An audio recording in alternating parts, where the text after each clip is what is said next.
Welcome to Gather Now Network. My name is Emmanuel, and this is the We Need to Talk podcast. Remember, if you're here for the first time, subscribe, like, and make sure that you share this far and wide. If you want to learn anything new, if you're going through stuff in life, I believe that this is the podcast for you. It's the year 2024, a lot of New Year's resolutions coming in and there. And with the new year comes a lot of issues like coping with failures. Maybe you had failures in the last year, 2023, 2024 is here. How are you handling those failures? And on this episode of the podcast, we're going to be talking about coping with failure. And our guest for today is Mr. Kainamura Issa, aka Saigon. He's a very talented person, 13 years of experience and still growing in advertising, in media, in computers. He has a lot of computer skills, web designing, and whatever creative thing you can think about. This is a guy to listen to. Issa, welcome to the We Need to Talk podcast. And just to start off, the name Saigon, right? If memory serves me well, Saigon actually comes from the southern part of Asia, right? I think Vietnam. Yes. There's an actual city called Saigon. I think the name was actually changed after some time. Yeah. So the name Saigon, was it something you got out of that, or is something you just thought about and maybe it kind of linked? Okay. First of all, thank you for hosting me. Yeah. And I would like to say hi to your viewers. Well, that name Saigon is, I think you have to buy me coffee, sit down. I take you through. But during our time in school, we used to read a lot of fiction novels. Yeah. And one of them was a famous writer called Ludlum, Robert Ludlum. Yeah. In fact, one of the movies that was popular, The Bourne Identity, the Bourne Identity series, The series, yeah. Bourne series.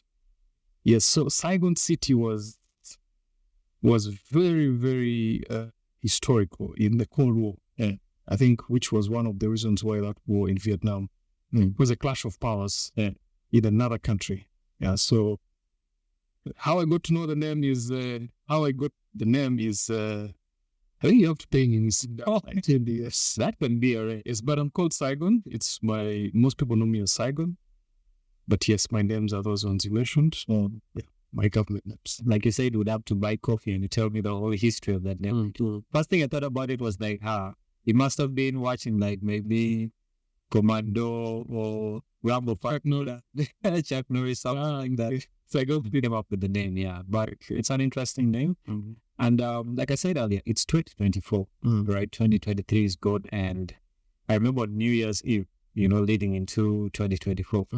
People were excited. It seemed like 2023 was a really hard year for very many people, yeah? So what was your experience like with the 2023? And are there certain things that you want to see different? Are there any New Year's resolutions getting into 2024? Okay. 2023 I think it is pretty much how you go through a year, or even a month, or even a day.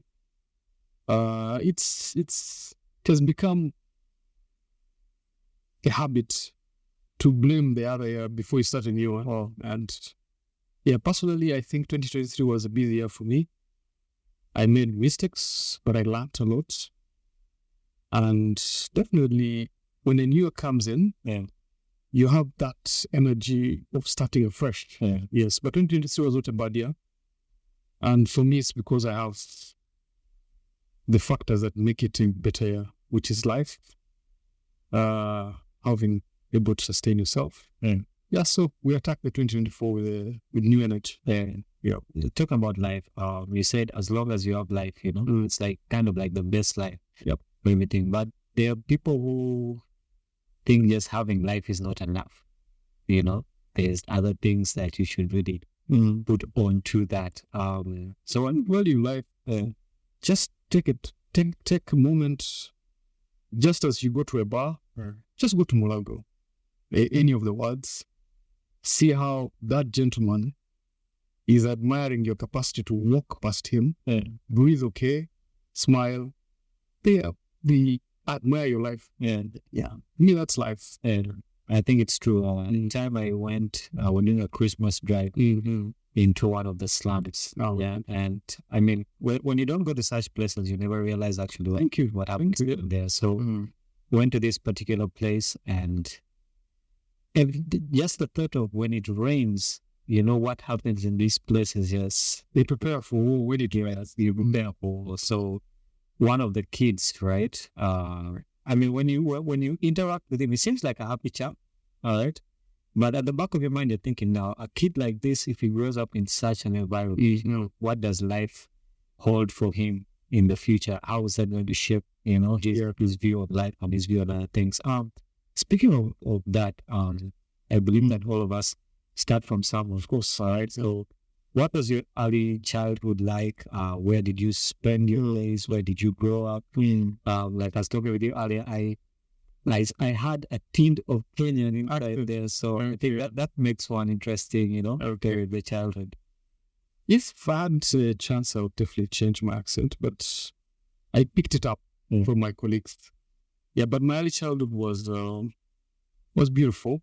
You see, I really want to give credit to my father because he has been a super fighter. Fighter, I mean, that child you're talking about in the slum you saw, beating all the odds and putting you on a pedestal. Yeah, that's exactly what my father did, because he comes from a very, I think, a British politely call it humble background. Yeah, he beat all the odds, and the odds I think every man goes through: poverty, identity, family. He beat all that. He was successful, and he put us here with one instruction: you have to be here. Yeah, so my childhood was more of it was family.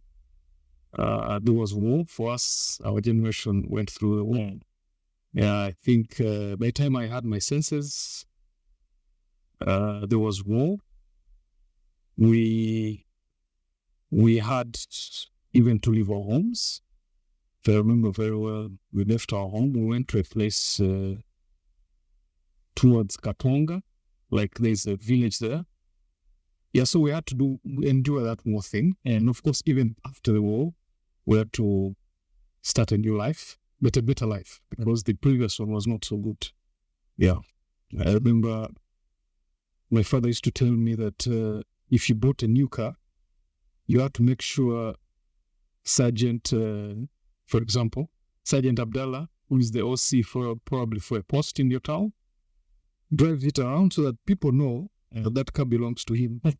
So that soldiers don't, all it was, yeah. So my childhood, I think, was okay. Yeah, because we fed right, we played football,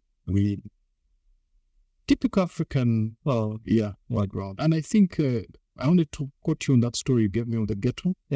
That child is happy because that's what he sees. He jumps the miala, he plays that ball, they roll. Yeah, he's happy. He has not seen life yet. Yeah. So when he sees life later, maybe his perspective will change. You talked about war, and I think back in the past, I think for my generation, to experience what war was like. Yeah. Are there any particular stories you can remember where? Because I was talking to my mom, one time, she was saying we had to sleep in trees. We had to always be on the radio. Is there any particular story that comes to mind that was a hardship during the war, and how did that shape your thinking as a child back then? I think I was young. I was very young, and that time, you see, a parent is a very special person. They protect you from a lot. Probably we were denied the chance to see the evil. But I think one part was, I'm not really sure if it's right, but memory is telling me that is 2 soldiers, I think, came to a place and demanded something, if I don't remember well, but we were shielded away from it most of the time. But I think after the war, we were faced with a big problem of thugs. Because it was lawless. And the only thing I remember my father had, he didn't have a gun, but he had something equivalent to a gun, which was, the new cars, like Ammon's car probably. the handbrake is not, it's just a button. Yeah. But long time we used to have that. Yeah, the pull. Pull and valve. Now that thing, if you remove it out, the gear on it, when you do it like this, like cooking a gun. Yeah, so that's what my father had. So whenever those fellows were loitering, he would pull the starter. Yeah, so those are the things I remember was growing up. Yeah, but they pretty much protected us from, because even the running thing, it was in the nights, we were put on bicycles or whatever was there, and we were protected really, not coming out, those things. I like how you put it, especially when it comes to parenting, how your parents really shielded you from all that. And I think we'll be talking about that later, parenting. But before we get there, the schools you went to, the dreams you had as a child. I remember as a kid, I wanted to be a lawyer. All right. And my mom always told me, you argue too much. I think in future you should just. So I grew up with the thought of, I should actually be a lawyer. But when I went through school, went through university, things changed. I realized that, I can't be a lawyer. I need to be this. So which schools did you attend? What were your dreams and aspirations as a kid? And how did that change, Aspirations, it's hard to know. We envy that time. I think our times, it's not like your times. Personally, I envied serving the army, personally, because that was the vibe then. Our uncles they had that combat fatigue, trucks, the guns. So you envied that power they carried. Yes, but as you grow, personally, God gave me a talent, which is freehand. That time I used to draw. And of course, society prejudices, like an artist is not something people want you to focus on. That's right. They want you to have those structured things, doctor, lawyer, engineer. So I used to draw, and I think most people did not like it, but my father and my mom, to an extent, liked it. And I knew that by the fact that they used to bring me crayons. So that art pretty much dictated my view of life. And as I grew up, I started seeing what can be done in art. So at one extent, I wanted to be an architect, which I did not be, but something close. I went to a school in Nairobi, St. Anthony's School. It was in Nairobi, Kabisa. After the war, I came back. I went to it's a big school today, but it has just started. It's called Holmes Darling. Holmes Darling, it's the headmaster of colors. I don't know if he's still alive. So from there, I was judged to be a bit higher standard than the school. So they took me to this prestigious school called Nakasero Primary School. I chap at Paka P7. From P7, I may have endured my first failures at PLE, because you talked about failures. So not enough guidance. I ended up in a school called Makere. It was supposed to be Marcos, but I think there was a delay. So in the process of applications, I had to wait in a certain school. I've forgotten the name. It was Makere something. Makere High? I think the one in Wandege? It was just below Wandege. Yes. Makere High School. Yes, the headmaster, he was trying to mimic Marcos. And maybe that's where we fell for it. But from Marcos there, I went to another school, different country, which is Rwanda. It's called International Academy. In fact, the vibe my father gave me was, this is an international school. You choose. You stay here and do this, or you go. He was doing business there, but also the fact that it was a new country liberated, and we have roots there, big roots. So just like every Ugandan, you feel you have to. Have you been to Juba? No. Whenever there is a fresh country, we like to trade. So my father was doing good business there. So we went to Rwanda. I did from S1, S2, S2 to 6. So I came back after S6. I actually did university there, but did not complete. I And then I came to Uganda. The rest is history.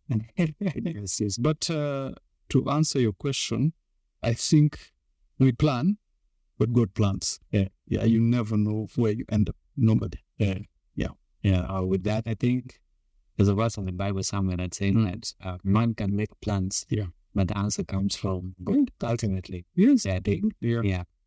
So you're a bit sort of like a journeyman, right? Yeah. Uganda to Kenya, Kenya back to Uganda. Yes. Uganda to Rwanda. I don't know where I'll end up. But Uganda is my home. Yeah. At least, even if the journey is there, home is home. Yeah. So what are kind of like the differences, between Kenya, Uganda, especially in view of the kind of life that is lived? It's all East Africa. We're all Africans, but I think that there are certain things that are particular to these. Very, very true. There's stereotyping, which I really don't like. I don't want to go there, but there's that general perception. Yeah. Kenyans are hardworking fellows. I think it's to do with the nature of their country. It's dry. And the British did a good job with Kenya. They zoned it in a way. So, for example, farming, they zoned them so much that so they were forced to work harder.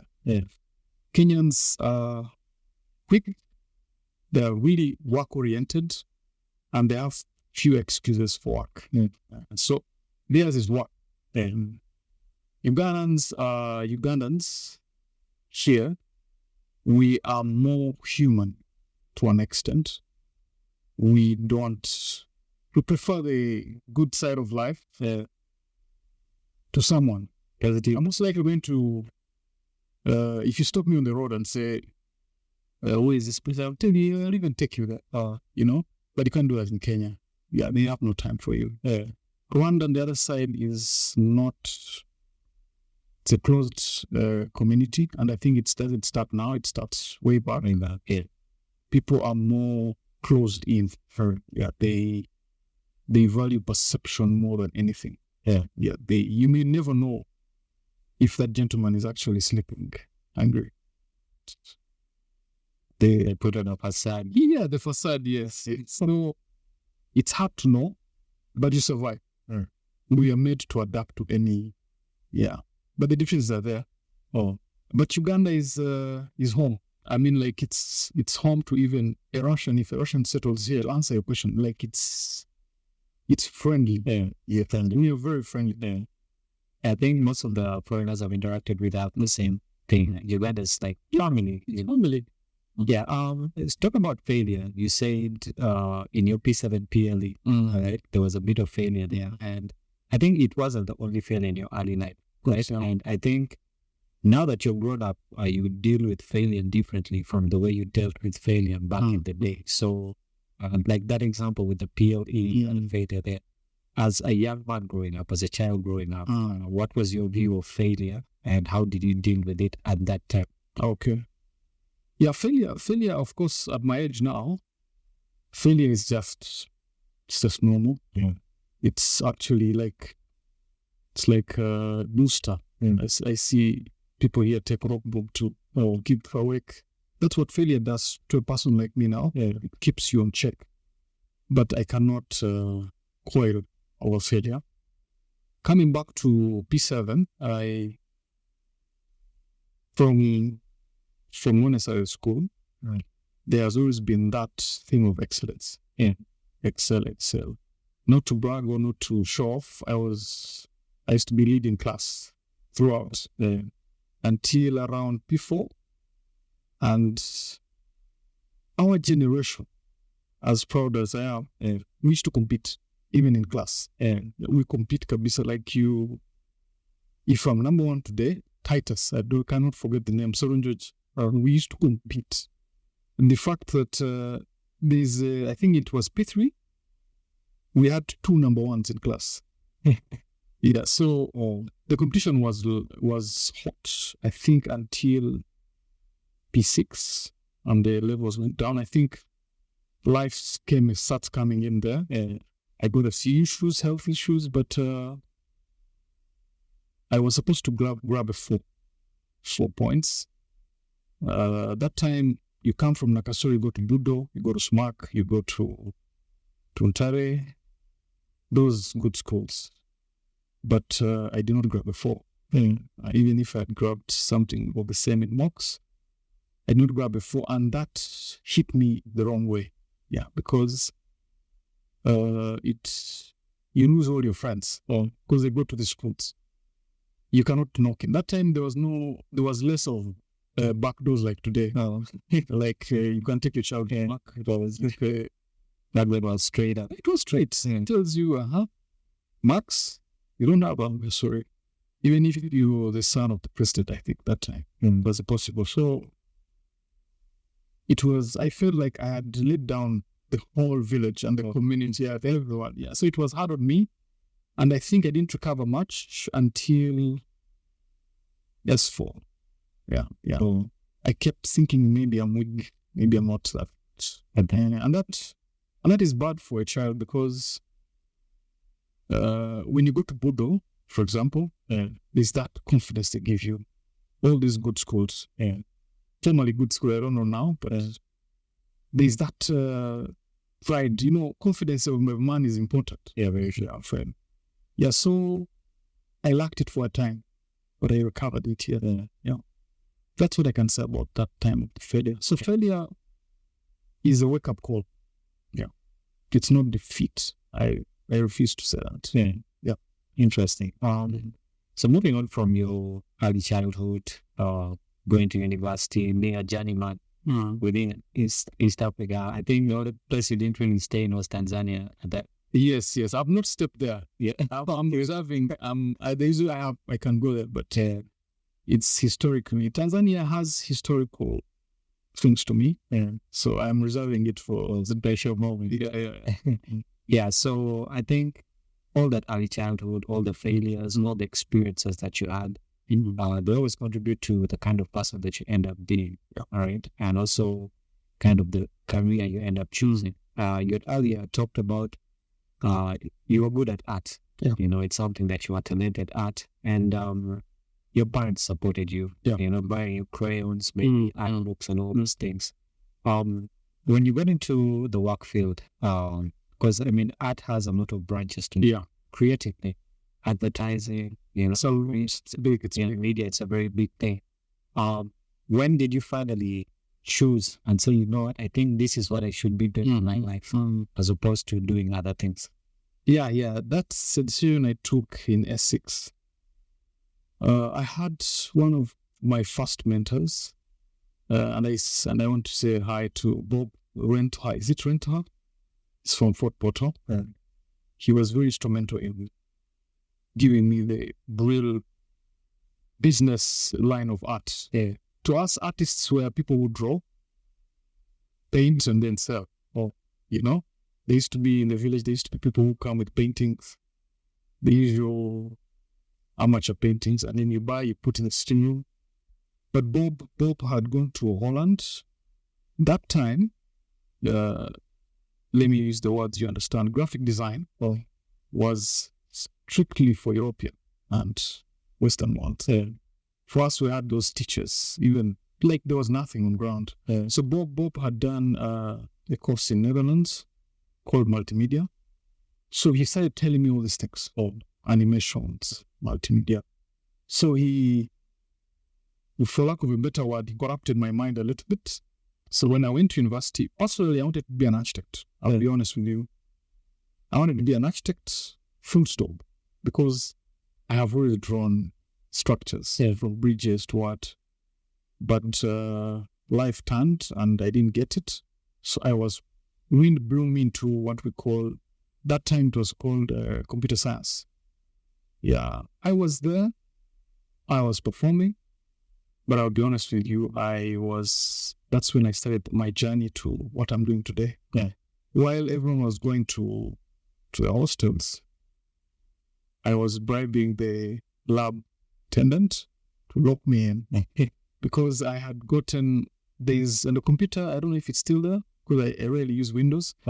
There's a paint program there. It's called what? Paint. It's called Paint. Yeah, that one. The the whole night. No sleep, no what. So that I used to do a lot of it. And that set me up for the first Photoshops.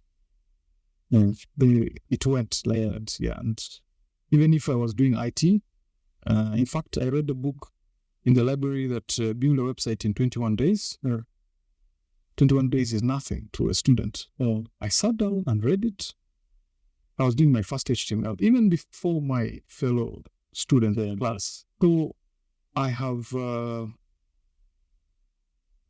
moved like that to decide my career. I'm self-trained, in other words. That's what I'm trying to say. Yeah.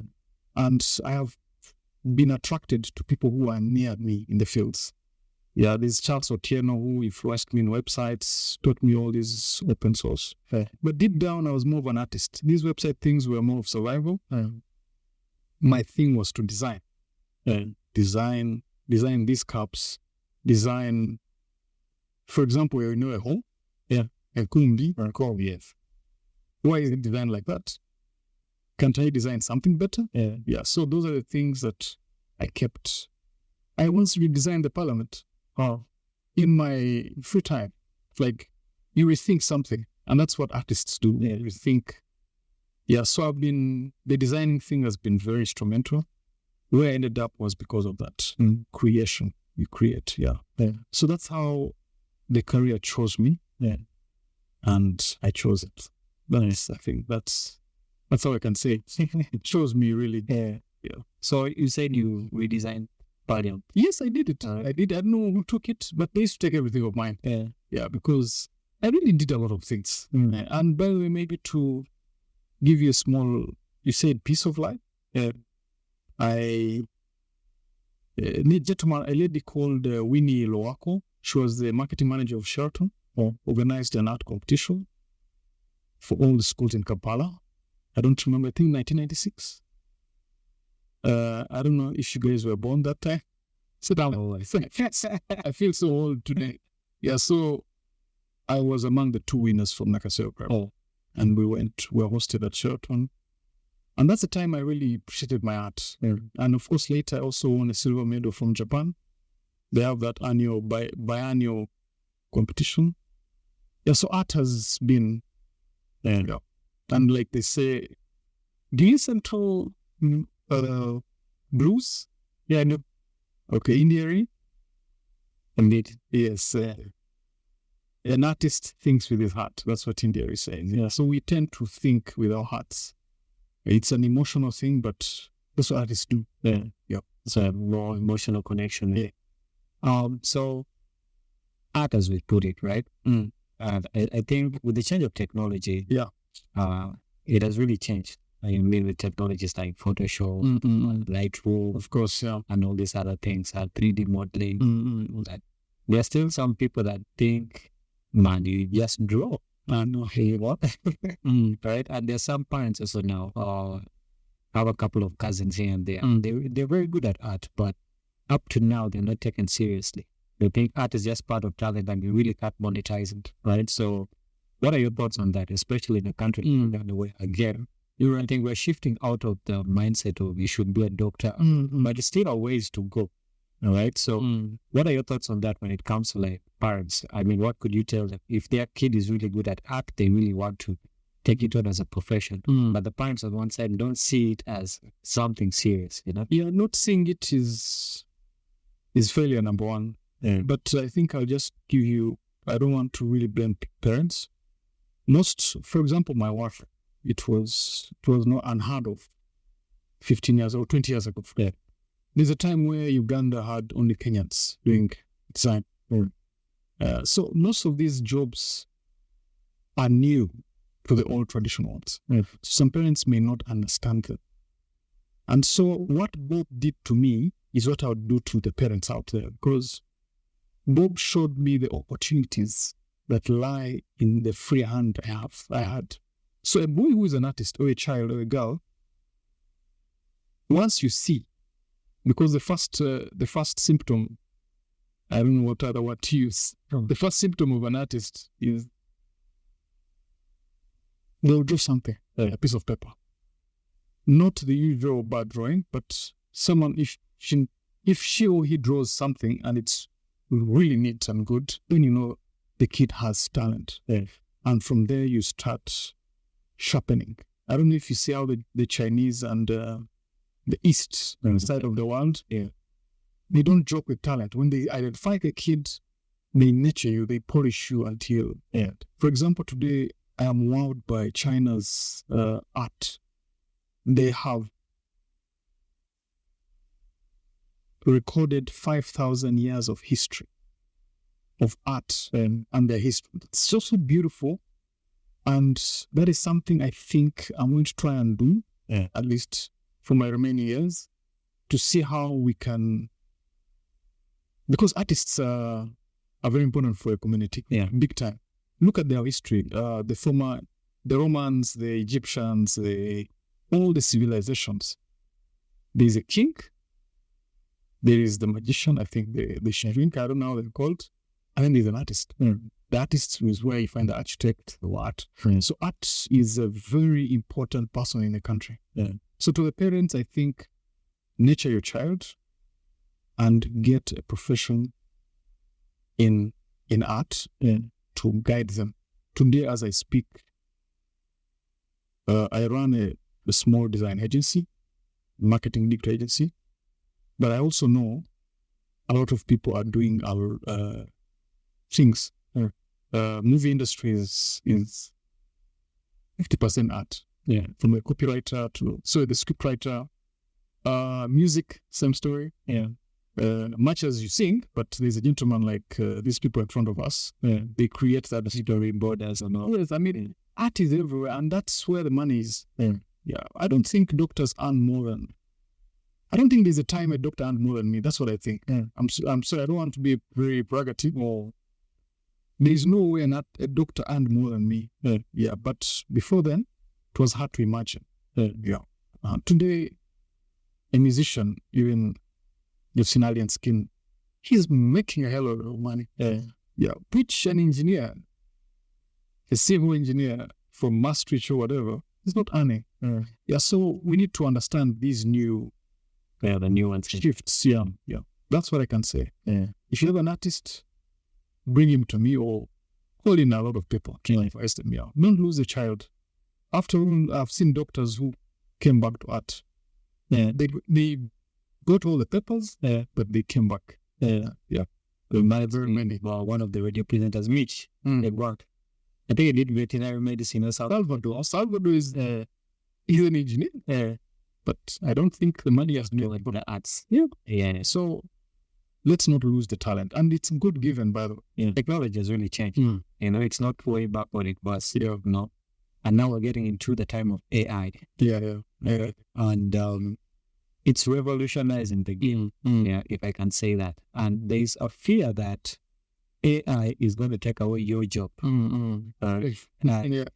In my mind, some people are taking it as a part of failure, actually. If AI can do this, I don't really need you anymore. All right, I can just type it into the computer and get better work than you could have been me as a human being. So how are you and the creative industry actually dealing with the AI that is coming up?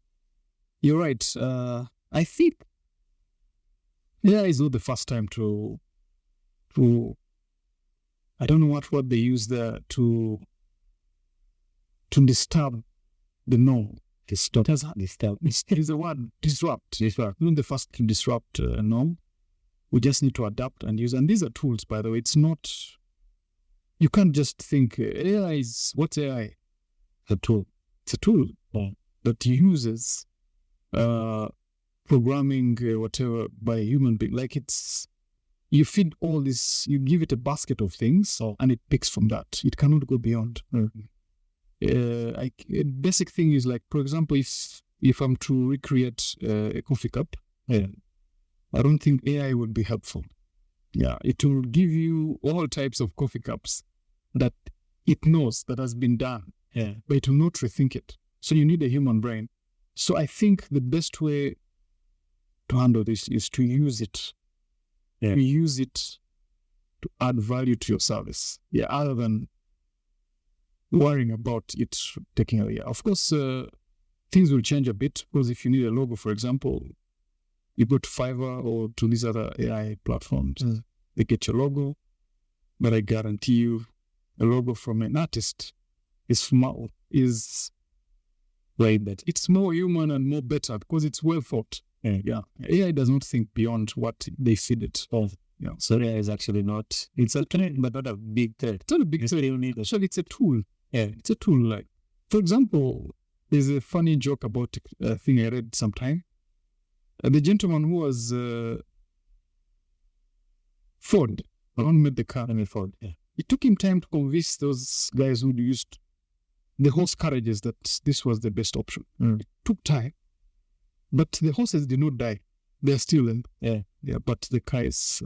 So it's you to adopt. All these things are tools, Emma.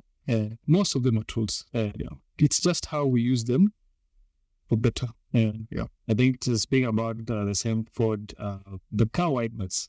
I think the person was single, so he says, "Why don't we have 2 of them?" It's just it's we're always transcending, moving. Today we're seated here in front of your platform is YouTube.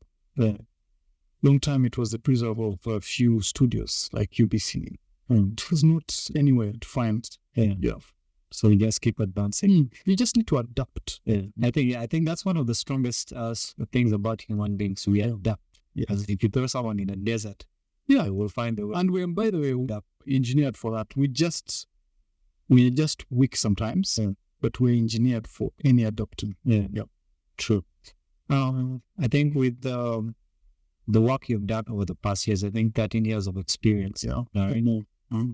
There are certain big failures that you actually experienced, and I think that some of these failures actually knocked you off your feet. And I'm a basketballer. Sometimes I think this is a game I should have won. End up losing the game, and I'm going up, and I start second guessing myself. Should I really be playing basketball? Should I really get back on court? And I think in your life also there must have been some major failures that made you rethink: should I really be doing this art thing? Should I really be do graphic design? Right? What are some of those major failures, and how did you cope with them to bring you to the person that you are? Most of my failures are private. I think that's one of the reasons why I handle them. And I would like to call on everyone. Failures should not be the end of something. A failure is a lesson. If you take it as a lesson, it's easy to sort it out, because you cannot solve something without understanding something. So some of the failures I can easily tell you could be in my work, could have been probably bad decisions. Bad decisions can be not taking an offer over a selfish, or I think maybe we can base on that. I used to take decisions based on what I want. You reach a time when you become sort of an expert and people seek you to do their work. But then you start filtering them along those lines. Does he have capacity to work with me? So the pride, and I think I got a bit arrogant, and I failed in one field, which could have been the turning point for my career then. So arrogancy may have cost me that failure, but from there, I audited and realized it was arrogancy and a bit of laziness. So failure, I really handled failure like that. It came as that, and I handled it, and I fixed it, and I was back.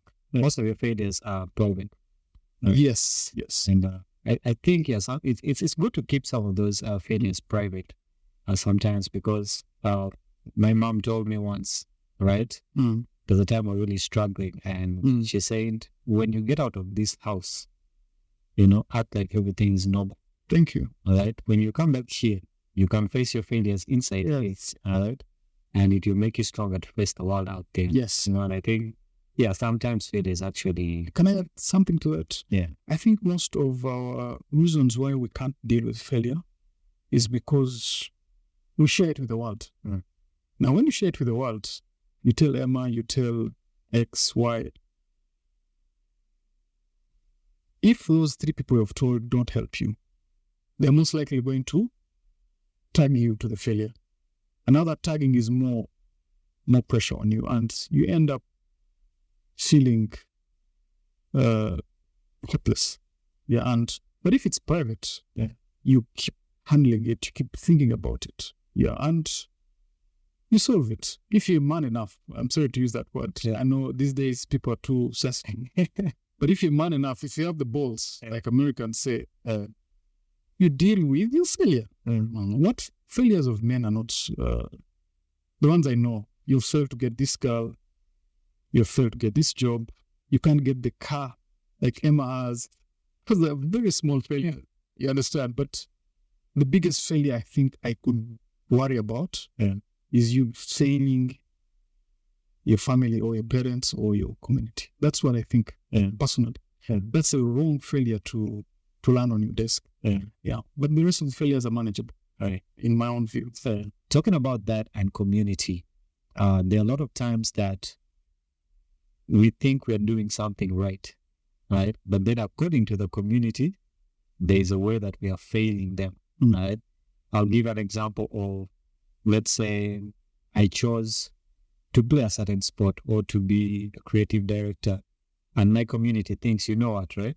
This guy should have been a doctor, right? In the Indian community, basically what happens is the whole family has to move into a certain line. If this is a line of lawyers, they have to be lawyers. So when one jumps out of the pond and decides, you know what, instead of law, I'm going to, let's say, be a car dealer or something like that. How does one deal with such kind of criticism from the community? And then also, just within themselves, right? Because on one side, I think I'm doing what's right. On the community side and on the family side, I'm doing something that has deviated from their plan, right? So how does one deal with such a kind of failure? Okay. I think you're right. I think the right word to use, you rebel. Most people call it rebellion. You rebel against the norm. Most times, rebellions can be positive. For example, I know he's a politician, but I normally use this example. The current president comes from a pastoral background. Yes. So he was land, so he tried to change their way of lives because he saw this prosperity. Because while before ages back, pastoralists used to move where there's green. That's where they take their cows. By telling them that the movement is now not possible because now there are rules, there's a government in place, there's sovereignty, you cannot just cross here and there and there. So sometimes people can take directions, but ideally it's best for someone to explain, to talk to, especially the parents, because the parents have that also the pressure of the community. Direction of a route should not be bad. The baddest failures are those ones of wastage, wasting yourself, which is most common with people. But a good route of making a life for yourself should not be so bad. But then how do you handle it is sometimes you may have to go and then come back later. Like you have to take a decision. And if you want to be a basketballer, and maybe you're in a village, let's say Kapelabiong, let's say, if you take a bus and maybe you've talked to your parents and they're not feeling it, take a bus, go do your thing, handle it, come back, because we have seen these things happen. Yeah, there's a story I was seeing on the internet. This Indian family, good enough, you talked about the Indian families are they're family oriented. Yeah, so if family wants you to be a doctor, you have to be a doctor. You're most likely going to be one. And the only option you have, the only freedom is after you become a doctor, do what you want. That's the Indian philosophy. So this gentleman, they migrate to US from India. the family does everything for the kid. But the kid along the way, the world keeps pulling him to entrepreneurship. The parents feel they would have been happy if he was a doctor. Yeah. But this gentleman was entrepreneur. Like, I can buy these used things, sell them here. And he was doing it in the process of studying. He was pushing this career the parents wanted. And along the way, he dropped out and the parents were like, you're a loss. But today, I think he has a $300 million business out of those risks.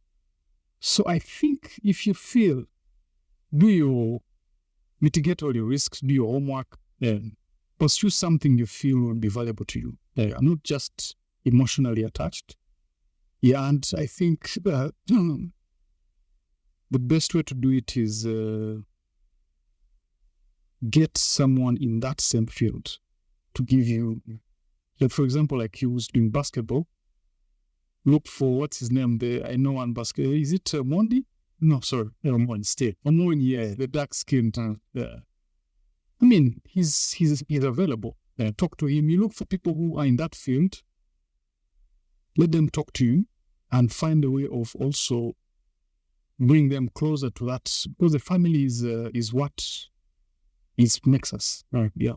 So get a mentor, be an apprentice, go a route that you have some view, not grey. Yeah. Because if you look at music, the Chameleons, the BB Cools, the Bobby Wine, these are directions that were not available to us. Yeah. We thought they were thugs. I mean, our parents thought these are people who smoke weed. But look at where they are today. Mm-hmm. And same as other artists. Yeah. Some things may not work out, like someone who's a poet may not be so special in our community today. But you can still be a doctor and be a poet. Yeah. So you shouldn't stop to pursue your dreams. Just scientifically work it out. In business, we call it mitigate the risk. Yeah, that's what I can say about it. So I think two important things you said. One, take a risk, but mitigate the risk. Yes. Make a good decision. A little bit sure. Not be so sure, but have an idea. Yes, have an idea. Yeah. And then I think number two is mentorship. Yeah. I think big time. For the young generation now, mentorship is a very important thing, especially with what's happening in the world now. So if you're listening out there to the podcast, remember, if you're in a place whereby you feel like, you know what, I need to do this, the community needs me to do this. Number one, take a risk, but mitigate. Think about it. I guess it's good to always write it down, actually. And, split it and say, this is the risk. These are the consequences of the risk.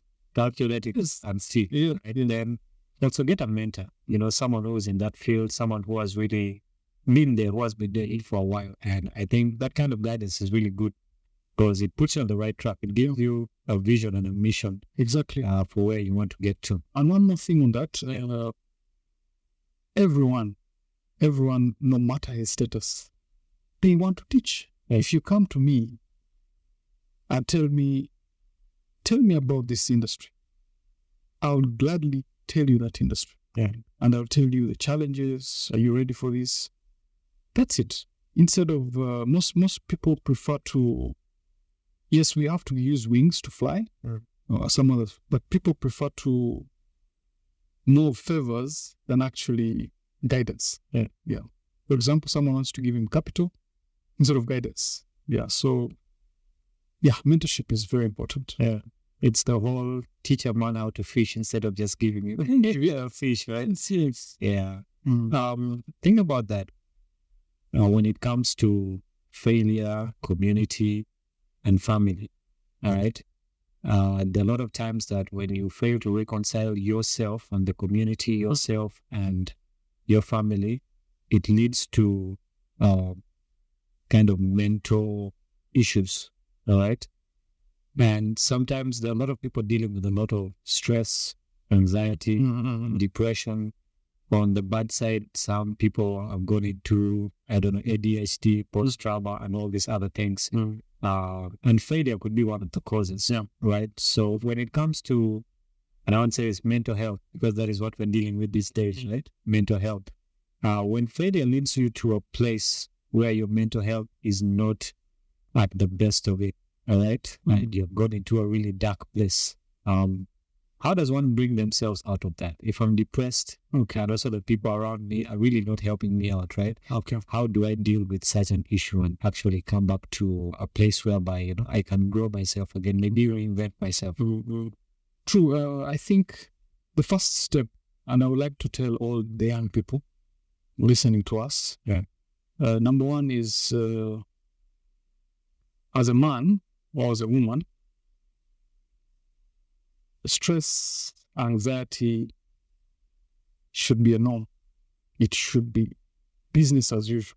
Just like you have joy, you cannot feel joy if you have not tested the other opposite side. I mean, from making sense to you. For example, you cannot know what success is if you don't know what the failure is. So some of these things have been overrated, and people make it look like it's a big disease or challenge that if you have it, you need treatment. But I think the first treatment is yourself. If I'm to use what you've said is, if you find yourself in that dark corner, the first thing to do is understand the purpose of your life. Why are you a human being, not a cow? It's hard to look at it that way, but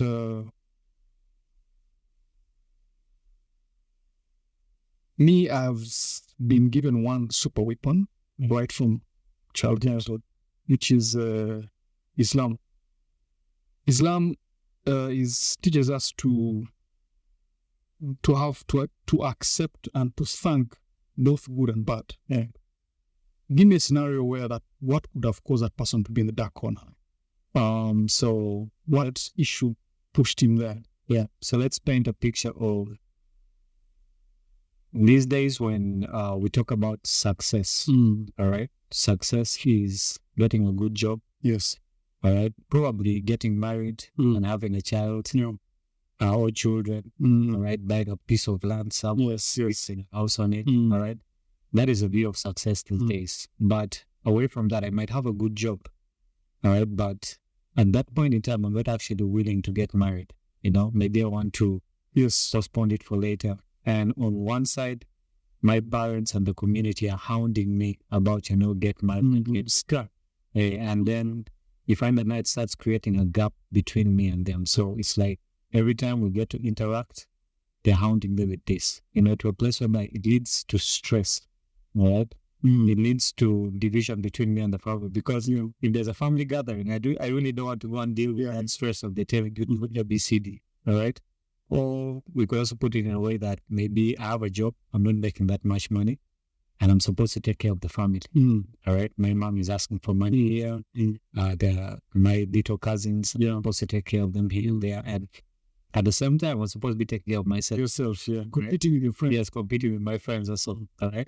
And all these forces come upon me. And there's some people who grew up and are strong enough to, now let's give an example of you. And then there's the people who crumble under such pressure. So it leads me to a place of thinking, what, I'm not worth it. I don't meet the mark of what the community and the family, the standards of what they think. And sometimes I end up making a bad decision. Let's say I was pressured to getting married.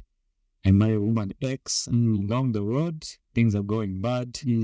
This one cheats, the other one cheats. There's a kid in the mix. There's even sickness. There's sickness somewhere there.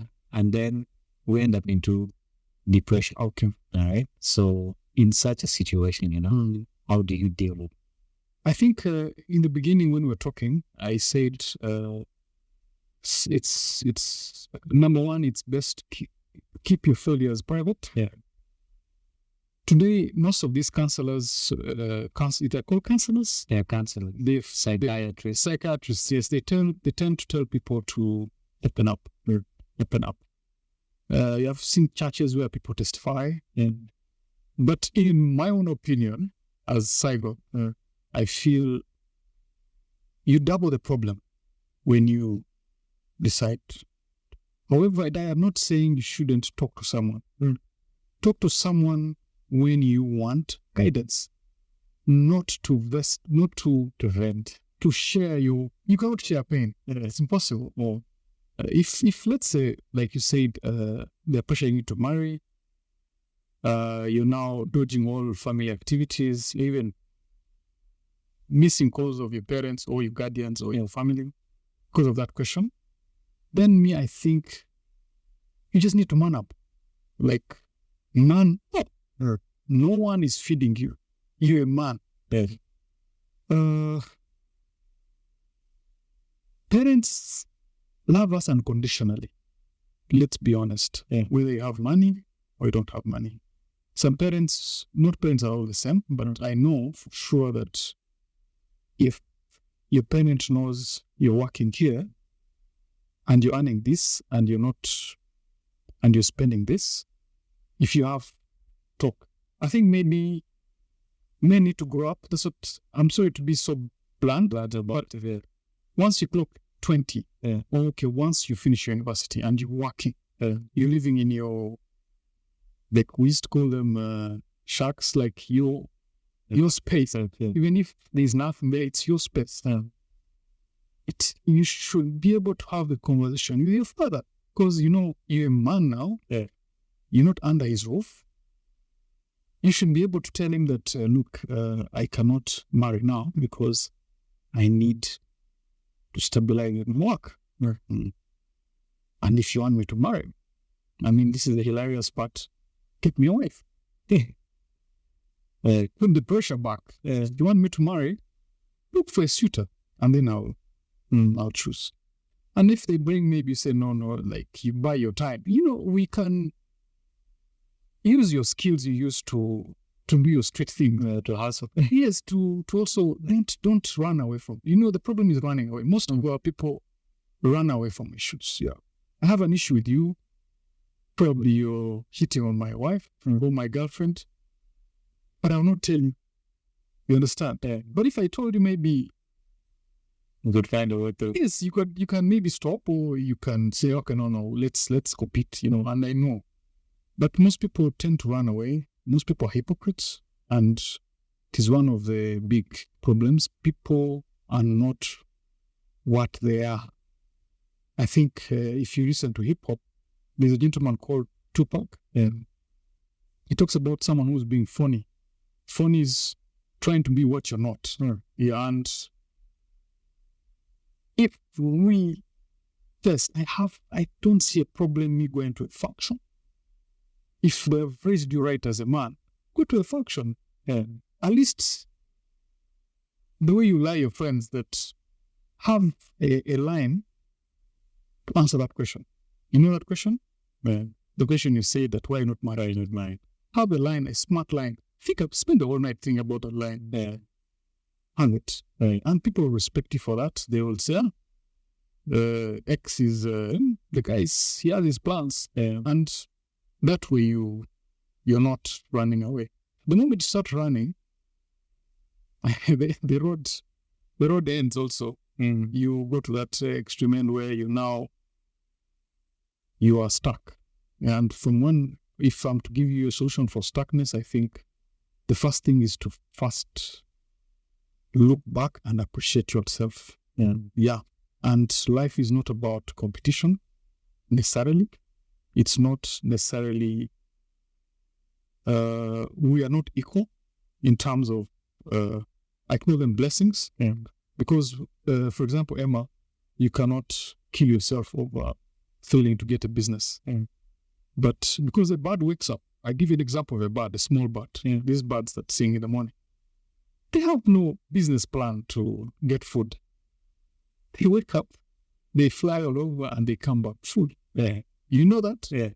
Even us, I think to an extent, God has prepared these things for us somehow.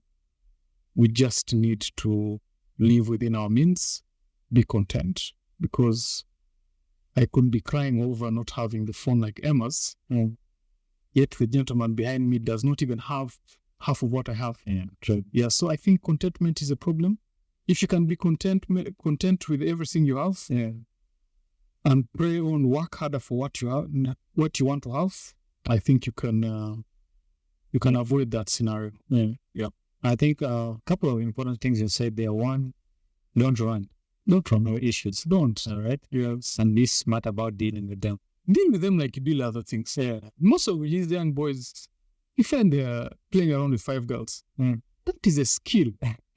You know what I'm saying? You would be called a player. Yes, it's a play, it's a tab, but look at the amount of skill in there. Yeah. Playing 5 girls. That's super skill. Yeah.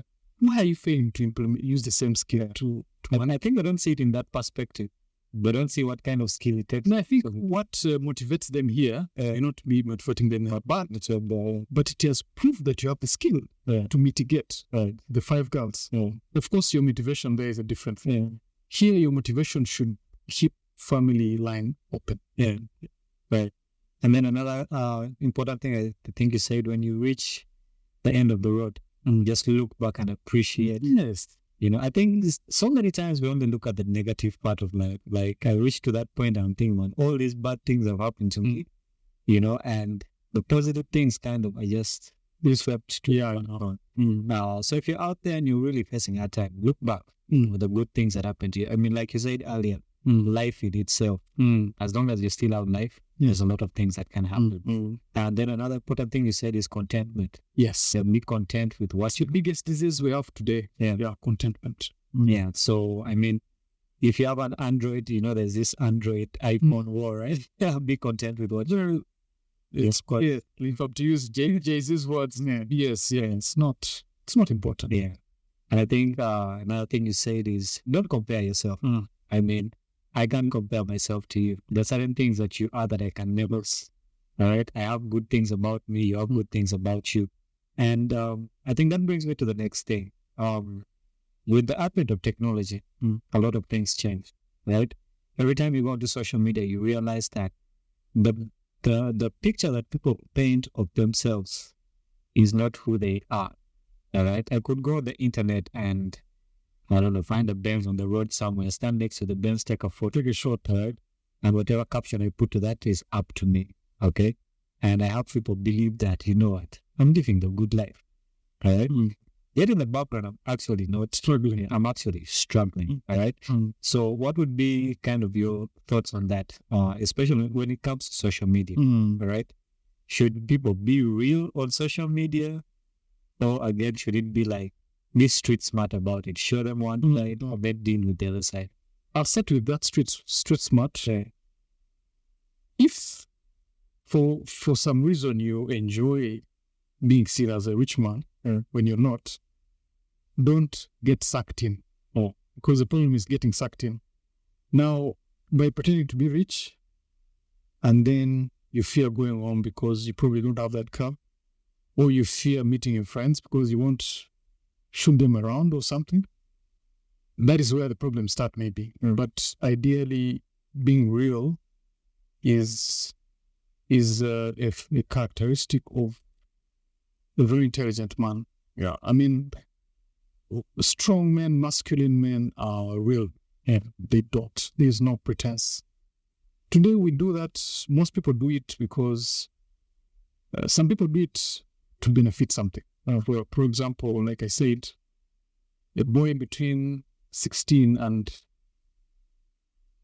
22, his main objective is the opposite sex.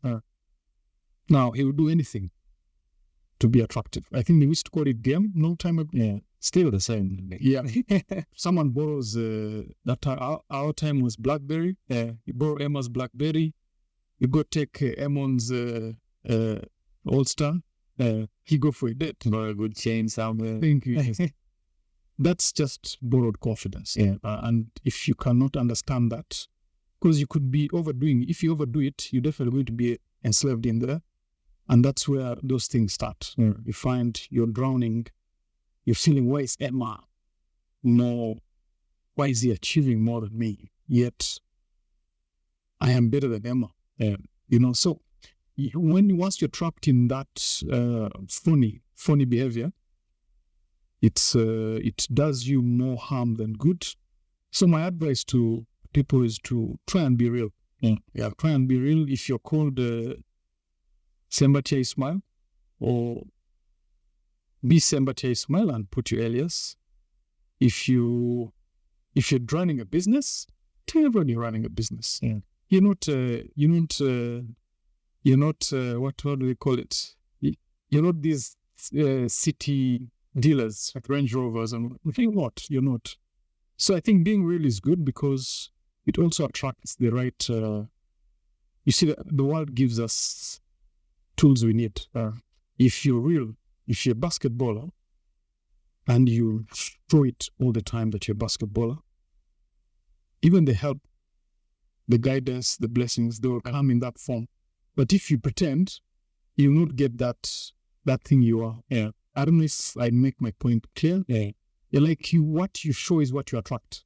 Yeah, they are true. Getting the women. There's a simple story I would like to give. There's a friend of mine, I won't name them. The girl asked him, "Will you be able to take me to sit to Java's every day?" That was a serious girl. Why are you fighting to impress me? You're like, why are you killing? I can see you draining your pockets. And these are very rare girls. That was a very serious girl. She went through the curtain. And that's a weak man because the girl just crosses you out. True. But if you come, where you delaying, I've had to get a border from Deva. I'm here. We have to go to this place, not that place. If she's a genuine girl, she'll appreciate that.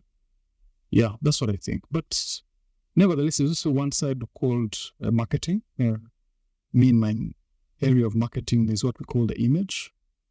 For example, if you're trying to get a contract of, let's say, 100 million, you have to fight to have an image that someone has the trust to give you that money.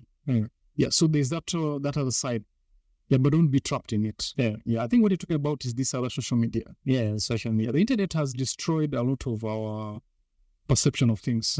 From the sitcoms you watch, from the movies you watch, there's a certain type of family, there's a certain type of dating, there's a certain type of drinks. We have been lied to by the internet. Yes, yet it's just a marketing ploy. Yeah, and so we get trapped. It hurts me to see young girls watching Kardashians. I'm sorry to say this. I don't know if people love the show. But Kardashians live a life of lie. And they also have their own audiences. So if you try to be a Kardashian in Kampala, it's going to be a thing. Yeah, it will harm you definitely. And it will harm your family also. Yeah, that's true. We're coming towards the end of our talk. I mean, we could talk here. It's your mind to say until the cows come home. Yeah. Yeah, but just two more things before we get there. You're a family man. Yeah. Married. Yeah. And with kids, I hope, right? And there's also failure in families. And I wouldn't know failure in marriage because, I mean, I haven't been married before. But it would be a wise thing to know, what's there before we actually get there. Okay. So for those who are married with children, and are there any failures you experienced in your marriage? All right. And again, they might be private to you. All right. And how, especially the newly married people, 1 to 2 years into marriage, maybe they have a kid here. Yeah. How do you deal with a failure as a family, not just as an individual, as a family where there's a wife and kids and probably also some in-laws here and there? Okay. I think, I don't know, your question it's two-edged. Yeah. But I think communication is a tool. Yeah. I advise people to use. Men are not good communicators. Yeah, that's for sure. But we need to learn how to communicate the manly way. Yeah, and the manly way is you have to foresee a problem and find ways of either because prevention is the best solution or treatment. So be alert and try and mitigate crisis before it happens. And if in the event it happens, you have prepared yourself psychologically and your team. Yeah. In the event, for example, two couples newly married, that funny character should stop at the door. Yeah, you should be real to your wife. Yeah, you should not pretend. There's a famous story in the streets that says some gentleman puts on a tie, leaves home. The wife thinks the gentleman works in the back, puts on a tie, but he's these casual guys. He reaches this place, you understand? So the wife thinks you work in the back. She'll raise her expectations of you, and then you find you're clashing. You're trying to rob, you're trying to cheat, so that you live to that expectation. Yeah. So most of the issues of families is communication. Communication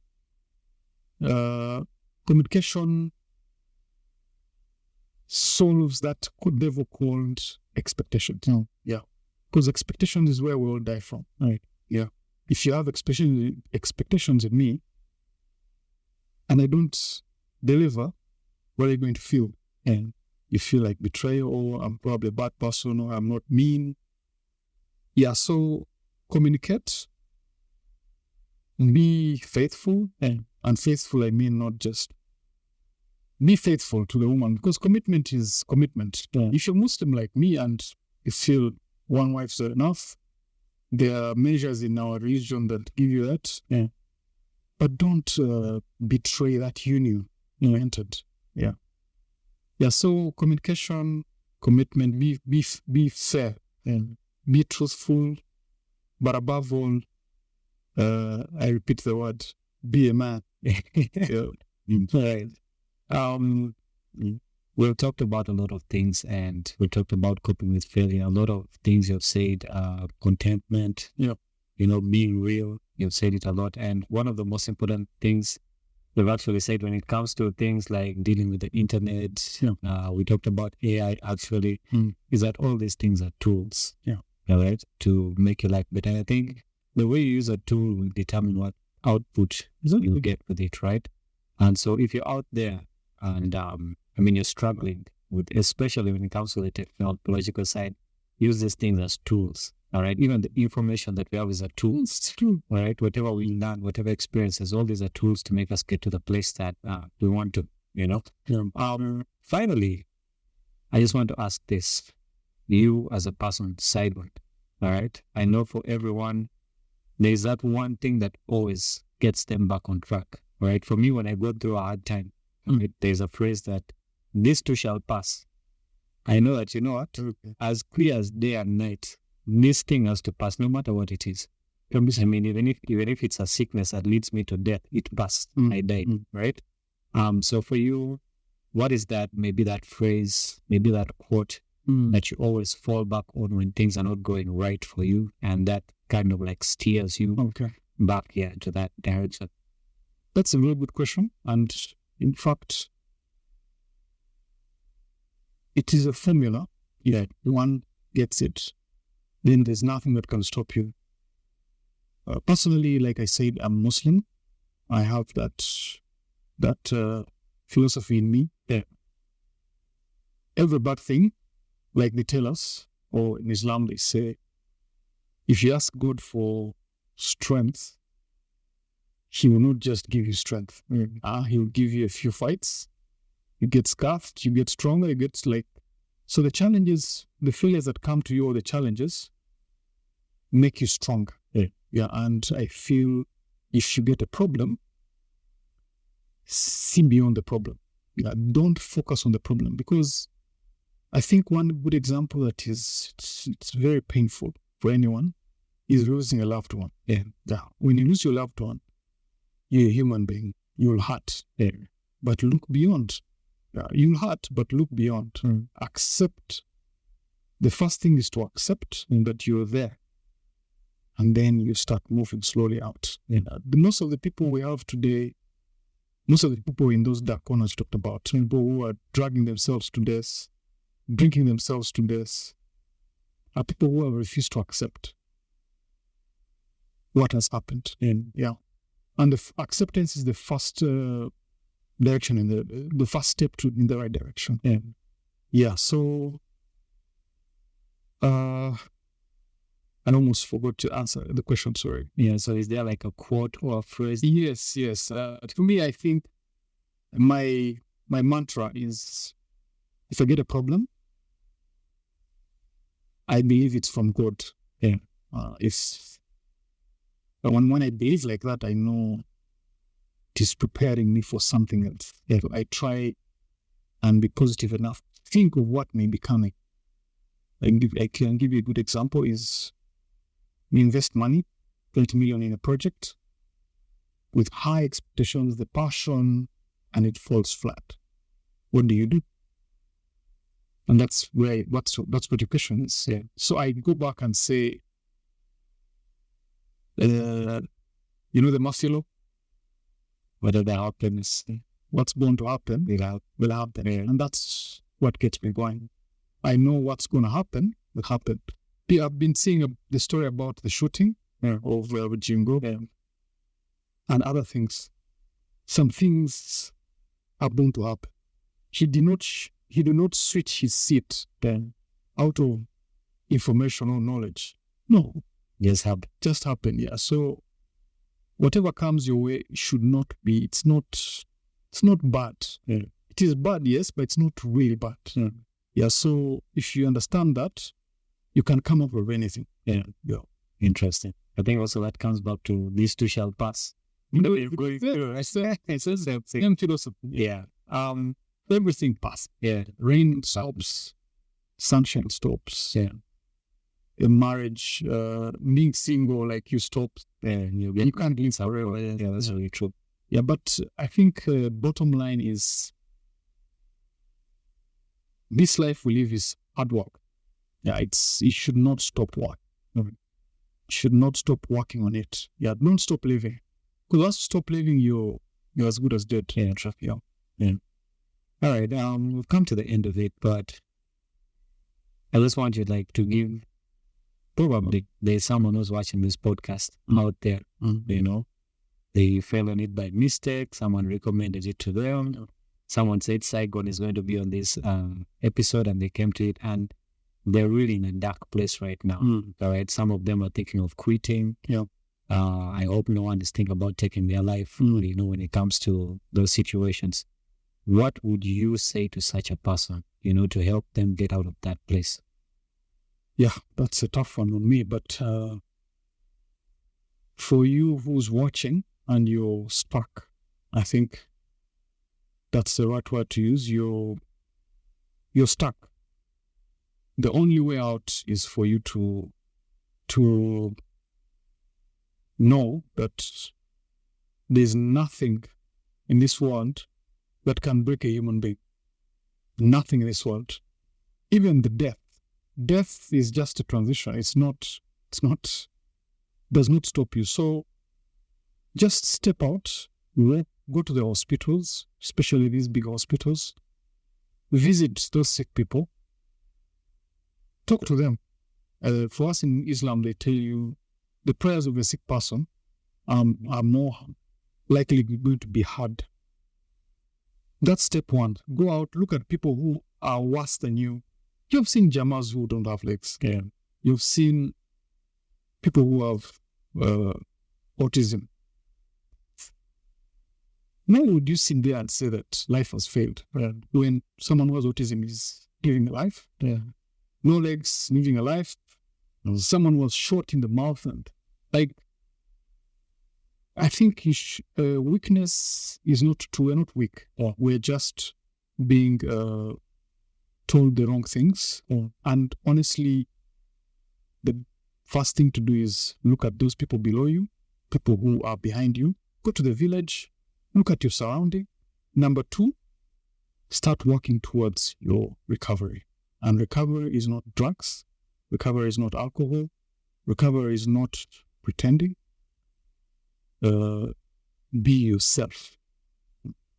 Another side thing is, I think, is he's a basketballer.